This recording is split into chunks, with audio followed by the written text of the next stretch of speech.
Siapa yang tidak pernah melihat mobil merek Toyota di daerah Anda? Ya, jawabannya tentu setiap orang pernah melihat mobil dengan merek Toyota ini. Merek mobil asal Jepang ini sudah banyak tersebar di daerah Indonesia, bahkan dunia. Siapa sangka sedahulu merek mobil terlaris di dunia ini berasal dari usaha mesin tenun. Berikut cerita perjalanan Toyota dan awal mula berdirinya. Sakichi Toyoda lahir pada tanggal 14 Februari 1867 di Shizuoka, Jepang. Ayahnya adalah seorang tukang kayu yang hidup dalam keterbatasan. Lantaran hanya sebuah keterbatasan, Sakichi tidak pernah pantang semangat. Keinginannya untuk menciptakan sesuatu yang berguna, baik dirinya, keluarga, ataupun bangsanya begitu sangat kuat di angan-angan Sakichi. Pada tahun 1894, dia membuat alat tenun manual yang murah dan lebih baik dari alat tenun yang sudah ada pada saat itu. Sakichi sangat senang akan alat tenun buatannya. Namun ia belum merasa puas dikarenakan ibu, nenek, dan teman-temannya bekerja keras untuk menggunakan alat tersebut. Karena itulah ia mulai berpikir untuk mengembangkan alat tenun kayu yang dijalankan dengan mesin.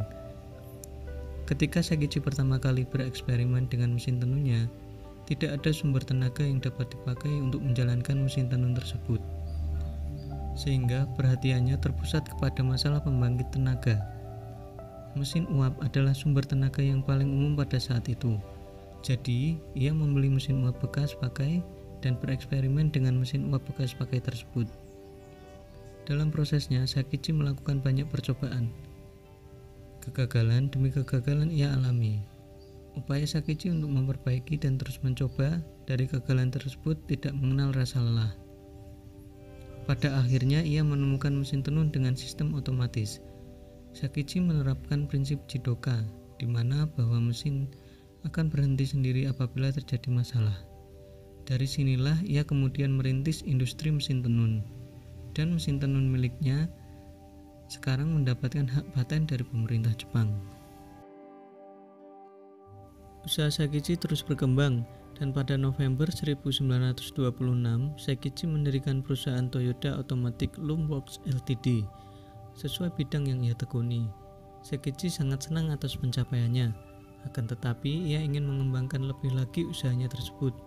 Dan akhirnya pada tahun 1933, Sakichi membentuk divisi mobil sebagai bagian dari industri tekstil Toyota. Riset demi riset ia kembangkan, hingga kemudian hak paten dari mesin tenun otomatis temuannya dijual kepada perusahaan Inggris, Pledge Brothers & Co. Ltd. Hasil penjualan hak paten inilah yang dijadikan modal pengembangan divisi otomotif. Divisi ini banyak dikendalikan oleh anaknya, yaitu Kiichiro Toyoda. Karena Sakichi Toyoda meninggal pada tanggal 30 Oktober 1930. Sebelum meninggal, Sakichi berpesan kepada anaknya untuk mengembangkan divisi otomotif menjadi lebih baik lagi. Mengingat pesan mendiang ayahnya, Kiichiro kemudian bersemangat lagi segera memulai pengembangan divisi otomotif Toyota. Kiichiro kemudian berangkat ke Amerika dan ke Eropa untuk mengamati dan mengambil inspirasi industri otomotif dunia. Berkali-kali Kiichiro keluar masuk pabrik di Amerika dan Eropa. Kiichiro kemudian mengembangkan inspirasinya yang dia dapat setelah mengamati industri otomotif di luar Jepang. Riset dan percobaan terus dia lakukan. Banyak kesalahan dan masih banyak kekurangan. Hal tersebut tidak membuat Kiichiro menyerah. Semangat pantang menyerah inilah yang membuat Kiichiro terus optimis untuk membuat industri otomotif terbaik di tanah airnya. 4 tahun dalam pengembangan dan pengamatan serta percobaan yang dilakukan oleh Kiichiro, tepat pada tahun 1934, Kiichiro mampu merampungkan mesin dan membuat prototipe mobil penumpang pertama dengan nama A1. Selain itu, Toyota juga membuat truk dengan model G1. Model pertama buatan Toyota baru diluncurkan pada tahun 1936 dengan nama AA. Mobil ini hadir dengan konsep mobil rakyat, dan dengan konsep inilah kelak Toyota mampu merajai industri mobil di seluruh dunia. Kiichiro sangat senang setelah apa yang dilakukan berbuah hasil yang bagus. Pada tanggal 27 Agustus 1937, divisi otomotif dipandang telah mampu mandiri. Maka sejak itu dipisahkan dari industri utama yang bergerak di bidang tekstil.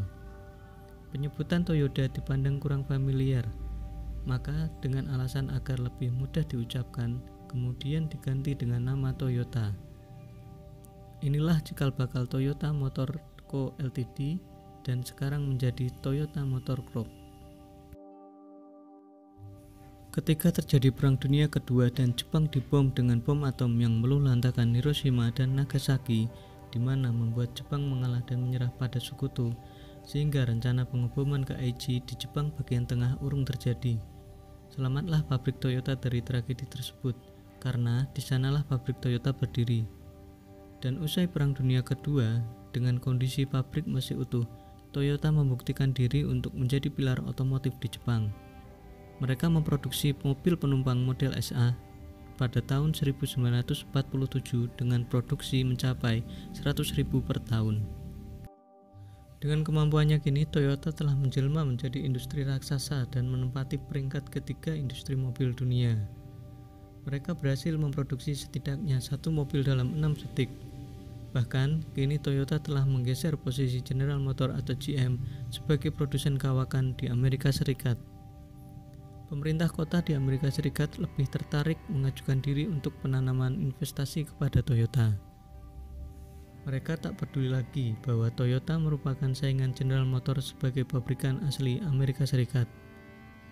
Bahkan konsumen pun kini tak peduli lagi bahwa mereka memilih Toyota sebagai pesaing General Motors. Inilah beberapa tonggak menarik perjalanan Toyota. Toyota merupakan pabrikan mobil terbesar ketiga di dunia dalam unit sales ataupun net sales. Pabrikan terbesar di Jepang ini menghasilkan 5,5 juta unit mobil di seluruh dunia.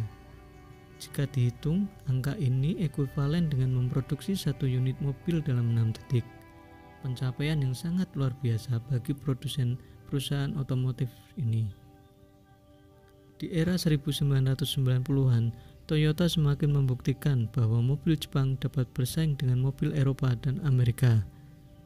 Toyota Celica berhasil menjuali rally dunia, dan Toyota Camry menjadi mobil paling laris di Amerika Serikat.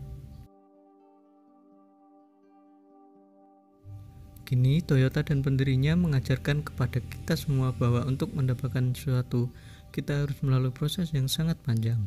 Kegagalan, pengorbanan, serta semangat pantang menyerahlah yang pada waktu itu membawa Sakichi dan Kiichiro Toyoda berhasil mendapatkan hasil yang sempurna. Toyota kini menjadi bagian besar dari otomotif di dunia.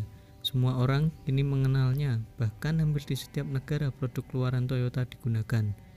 Semoga kisah perjalanan Toyota dalam merajai panggung otomotif dunia dapat menjadi inspirasi kita.